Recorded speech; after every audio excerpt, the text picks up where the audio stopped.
اللہ کی سرتابہ قدم شان ہے یہ، انسان نہیں انسان، وہ انسان ہے یہ قرآن تو ایمان بتاتا ہے انہیں، اور ایمان یہ کہتا ہے میری جان ہے یہ۔ صلی اللہ علیہ یا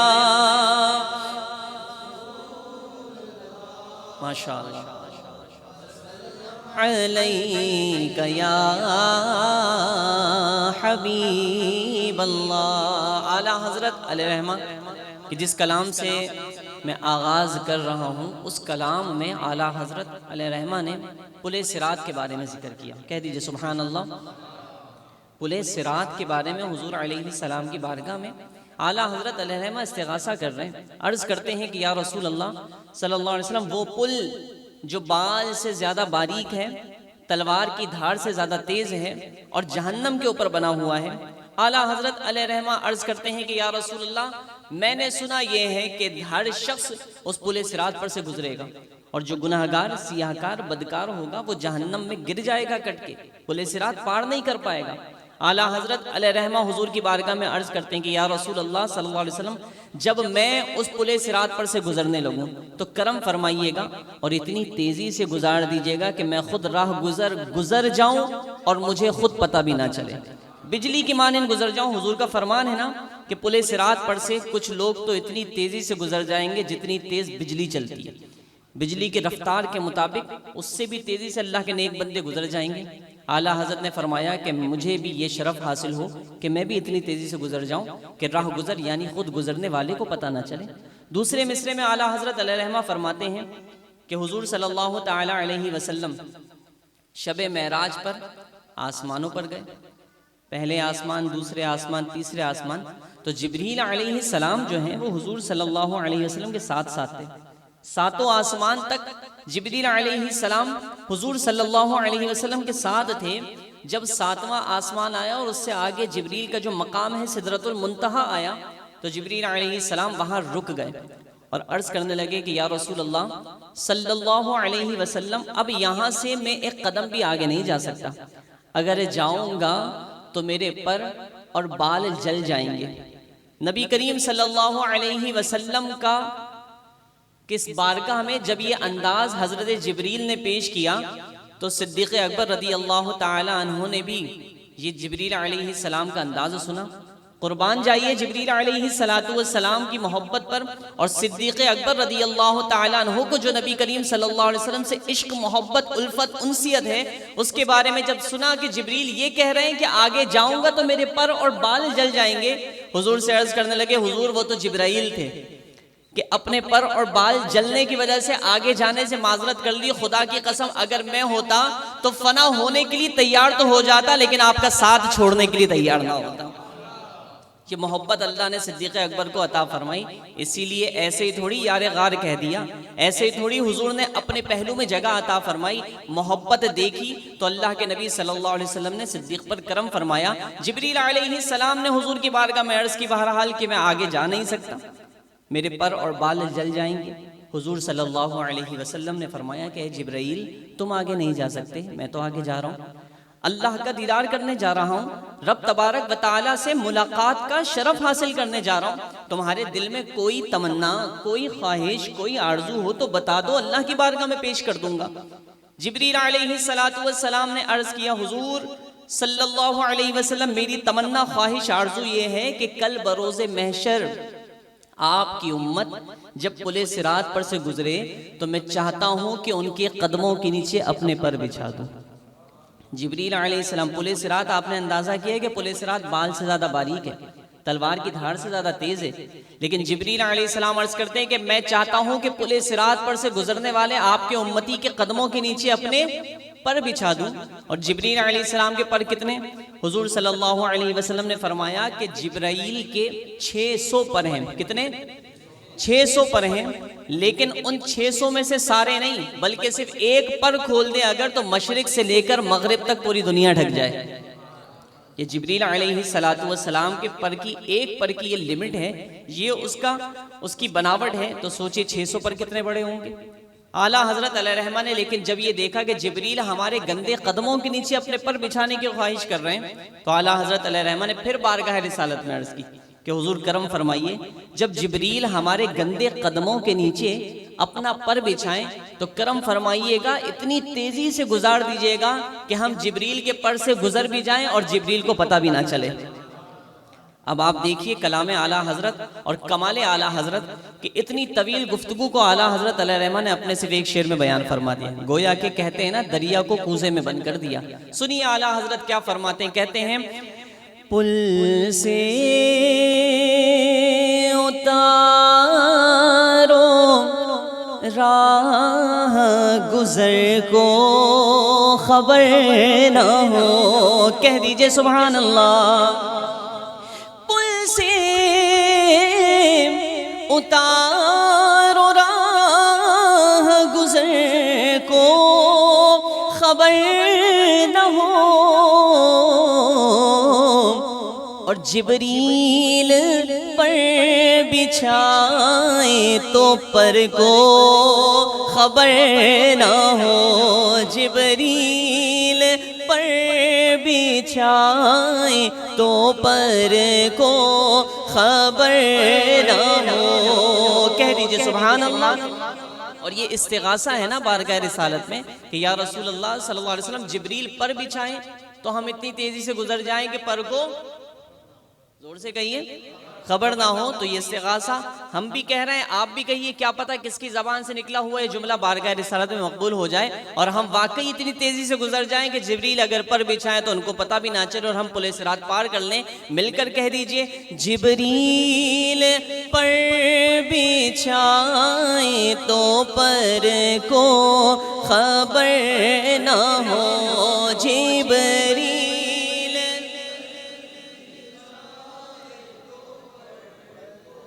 خبر نہ ہو، کہہ دیجئے سبحان اللہ۔ اعلیٰ حضرت فرماتے ہیں کہ یا رسول اللہ صلی اللہ علیہ وسلم مجھے ایک غم ہے۔ کیا ہے؟ کیا ہے؟ غم ہے۔ کون سا غم؟ مال کمانے کا غم، دولت حاصل کرنے کا غم، دنیا حاصل کرنے کا غم، غم روزگار ہے، اور یہ غم میرے جگر میں کانٹے کی طرح چبھ رہا ہے۔ یا رسول اللہ صلی اللہ علیہ وسلم اس چبھتے ہوئے کانٹے کو اس طرح نکال لیجئے۔ کس طرح کہتے ہیں؟ کانٹا میرے جگر سے غم روزگار کا، کانٹا میرے جگر سے غم روزگار کا، یوں کھینچ لیجئے کہ جگر کو خبر نہ ہو، یوں کھینچ لیجئے کہ جگر کو خبر نہ ہو، کہیں جبریل پر بچھائے بر نہ ہو، جبریل پر بچھائے تو پر کو۔ نعرہ رسالت، نعرہ رسالت، نعرہ رسالت۔ ہم یا رسول اللہ کہتے ہیں، حضور کو پکارتے ہیں تو کیا حضور سنتے ہیں؟ بالکل سنتے ہیں۔ اعلیٰ حضرت فرماتے ہیں دور و نزدیک کے سننے والے وہ کان، کان لالے کرامت پہ لاکھوں سلام، فریاد امتی جو کرے حال زار میں، ممکن نہیں کہ خیر بشر کو خبر نہ ہو۔ یا نبی نسخہ تسخیر کو میں جان گیا، اس کو سب مان گئے، آپ کو جو مان گیا، بس ارادے سے ہی موجوں کا ہوا کام تمام۔ یا نبی کہنا ہی چاہا تھا کہ طوفان گیا فریاد، امتی جو کرے حال زار میں، ممکن نہیں کہ خیر بشر کو نہ ہو، ممکن نہیں کہ خیر بشر کو خبر نہ ہو، کہیں جبریل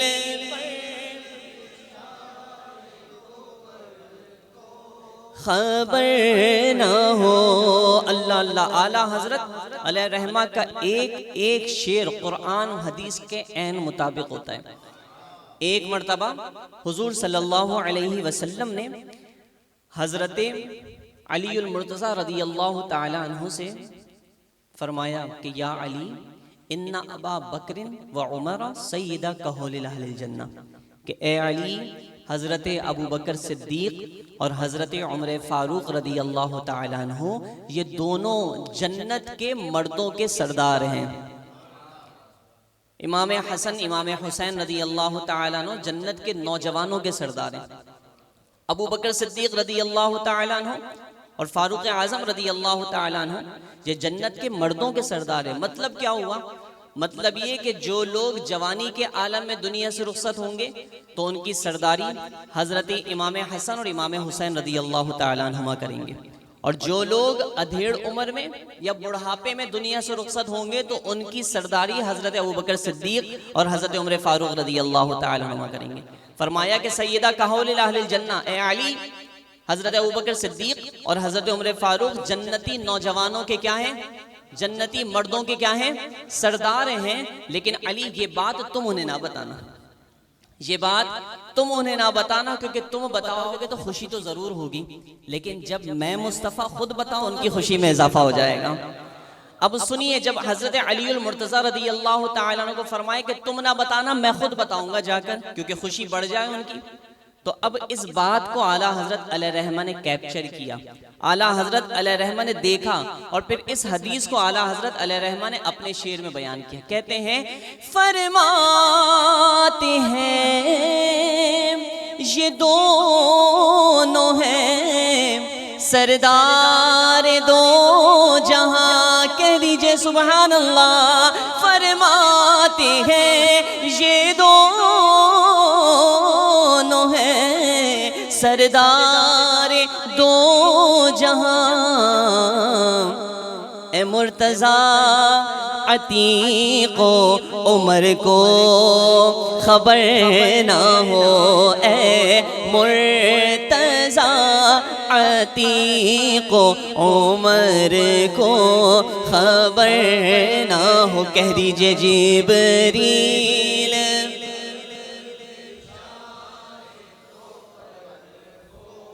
خبر نہ ہو، جبریل پر بچھائے تو پر کو خبر نہ ہو، کہہ دیجئے سبحان اللہ۔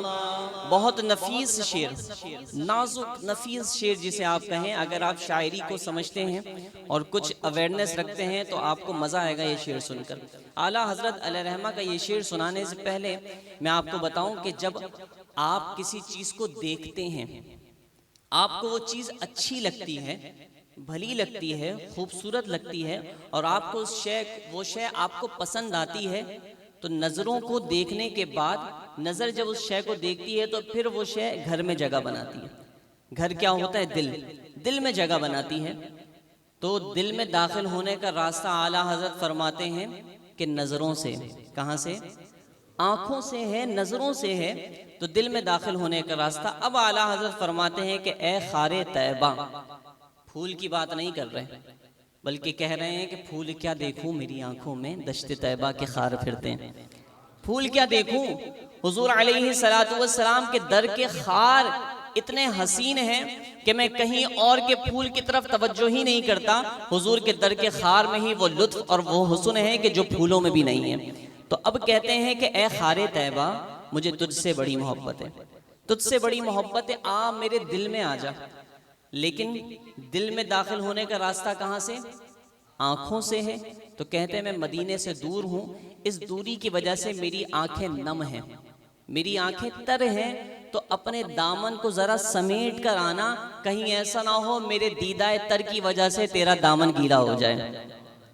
اب اس بات کو سنیے اعلیٰ حضرت نے کیا شاہکار انداز میں بیان کیا، کہتے ہیں اے خار طیبہ دیکھ کے دامن نہ بھیگ جائے، یوں دل میں آ کے دیدائے تر کو خبر نہ ہو، یوں دل میں آ کے دیدائے تر کو خبر نہ ہو، کہیں جبریل پر بچھائے تو پر کو نہ ہو، جبریل پر بچھائے تو پر کو ہو۔ کہہ دیجئے سبحان اللہ، بآواز بلند کہہ دیجئے سبحان اللہ۔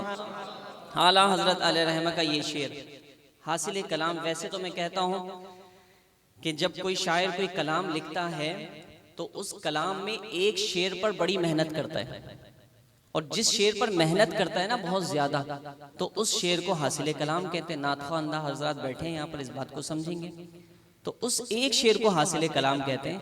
لیکن بعد جب اعلیٰ حضرت علیہ رحمہ کے کلام کیا ہے تو اعلیٰ حضرت کے کلام کو دیکھا جائے تو ایسا لگتا ہے سارے ہی شعر حاصل کلام ہیں، سارے شعر حاصل کلام شعر لگتے ہیں۔ لیکن سنیے یہ کلام حقیقت میں سارے اشعار پر اعلیٰ حضرت علیہ رحمہ کا یہ شعر بڑا وزنی لگتا ہے کہ اعلیٰ حضرت فرماتے ہیں، وہ شعر سنانے سے پہلے میں آپ کو بتانا چاہتا ہوں کہ وہ کس چیز کا نچوڑ ہے، کہ حضور صلی اللہ تعالی علیہ وسلم کو جانور سجدہ کیا کرتے تھے، درخت سجدہ کیا کرتے تھے۔ اعلیٰ حضرت علیہ رحمہ فرماتے ہیں صحابہ اکرام نے دیکھا کہ جانور سجدہ کر رہے ہیں، درخت سجدہ کر رہے ہیں۔ اچھا یہ بات بھی سمجھیے کہ یہ سجدہ کون سا تھا؟ سجدے کی دو قسم ہیں، ایک کسی کو تعظیم کے لائق سمجھ کر سجدہ کرنا، اور ایک کسی کی عبادت کرتے ہوئے سجدہ کرنا، کسی کو معبود سمجھ کر سجدہ کرنا۔ تو اللہ کے سوا کسی اور کو معبود سمجھ کر سجدہ کرنا یہ تو ہمیشہ سے حرام ہے اور ہمیشہ حرام رہے گا۔ لیکن کسی کی تعظیم کرتے ہوئے سجدہ کرنا، یہ پچھلی امتیں اپنے نبیوں کو سجدہ تعظیمی کیا کرتی تھیں۔ فرشتوں کو جو حکم دیا کہ آدم کو سجدہ کرو، وہ سجدہ تعظیمی تھا، آدم کو معبود نہیں بنا دیا تھا، بلکہ آدم کی عظمت کرتے ہوئے تعظیم کرتے ہوئے سجدہ کرنے کا حکم تھا، سجدہ تعظیمی تھا۔ تو پچھلی امتیں اپنے نبیوں کو تعظیمی سجدہ کرتی تھی، سجدہ تعظیمی کرتی تھی، تو وہ اجازت تھی۔ لیکن حضور علیہ السلام کی شریعت میں اب سجدہ معبودی ہو یا سجدہ تعظیمی ہو، اللہ کے سوا کسی اور کو کسی بھی قسم کا سجدہ نہیں کیا جائے گا۔ حضور علیہ السلام کے صحابہ نے جب دیکھا کہ آپ کو جانور سجدہ کرتے ہیں، درخت سجدہ کرتے ہیں، تو صحابہ اکرام نے بھی عرض کی کہ حضور ہم بھی آپ کو سجدہ کرنا چاہتے ہیں۔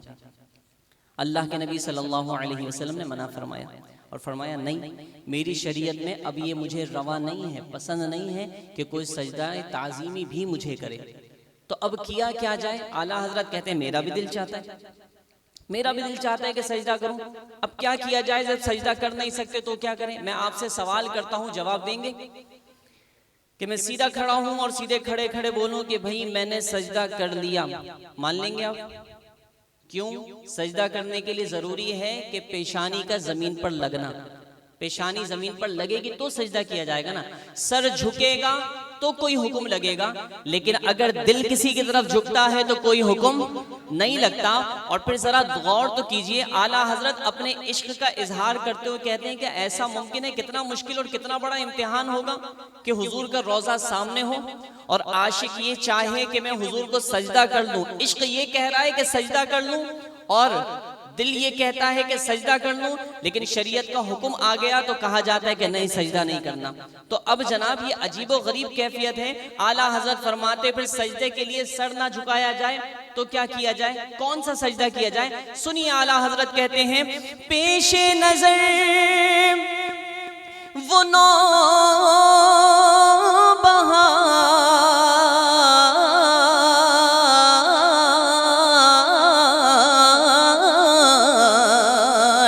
سجدے کو دل ہے بے قرار، روکیے سر کو روکیے، ہاں یہی امتحان ہے شوق دل، یہ سجدہ گر کو روا نہیں۔ اچھا وہ سجدہ کیجئے کہ سر کو خبر نہ ہو، اچھا وہ سجدہ کیجئے کہ سر کو خبر نہ ہو، اچھا وہ سجدہ کیجئے کہ سر کو خبر نہ ہو، کہیے جبریل پر ہے تو پر کو خبر نہ ہو، کہہ دیجئے سبحان اللہ۔ مقطع سماعت فرمائیے، اعلیٰ حضرت فرماتے ہیں کہ روز محشر بڑا مشکل مرحلہ ہوگا۔ وہ باپ جو ساری زندگی اپنی اولاد کی پرورش کرتا ہے اس کو بھی اپنی فکر ہوگی، وہ ماں جو اولاد پر جان چھڑکنے کے دعوے کرتی ہے وہ بھی اس کو بھی اپنی فکر ہوگی۔ باپ نہ اپنی اولاد کو دیکھے گا، ماں نہ اپنی اولاد کو دیکھے گی، اور کوئی کسی کا نہیں ہوگا، یہاں تک کہ انبیاء کی امتیں اپنے نبیوں کے پاس جائیں گی تو نبی بھی انکار کر دیں گے، کہیں گے اور نبی اذهبوا الی غیری، میرے حضور کے لب پر آنا لہا ہوگا، حضور صلی اللہ علیہ وسلم کے علاوہ کوئی ایسا نہیں ہوگا جو مدد کرے، مدد کرنے والے حضور ہوں گے، سب کے حامی ہوں گے، سب کے غمگسار ہوں گے، سب کے حاجت روا ہوں گے، حضور علیہ السلام ہوں گے۔ تو اعلیٰ حضرت فرماتے ہیں کہ اس وقت معاملہ تو یہ ہوگا، پسر پہ جو گزر رہی ہوگی پدر کو اس کی کوئی فکر نہیں ہوگی، پدر پہ جو گزر رہی ہوگی پسر کو اس کی کوئی فکر نہیں ہوگی، مطلب باپ پہ جو گزر رہی ہوگی بیٹوں کو اس کی کوئی فکر نہیں ہوگی، بیٹے پہ جو گزر رہی ہوگی باپ کو اس کی کوئی فکر نہیں ہوگی۔ تو یہ کیفیت ہوگی، لیکن حضور سب کے حامی ہوں گے، سب کی غم گساری فرمائیں گے اور سب کی شفاعت فرما کر حضور علیہ السلام اپنے ساتھ جنت میں لے کر جائیں گے۔ اعلیٰ حضرت فرماتے ہیں ان کے سوا رضا کوئی حامی نہیں، جہاں گزرا کرے پسر پہ پدر کو خبر نہ ہو، گزرا کرے پسر پہ پدر کو خبر نہ ہو، کہیں جبریل پر بچھائے تو پر کو نہ ہو، جبریل پر بچھائے تو پر کو خبر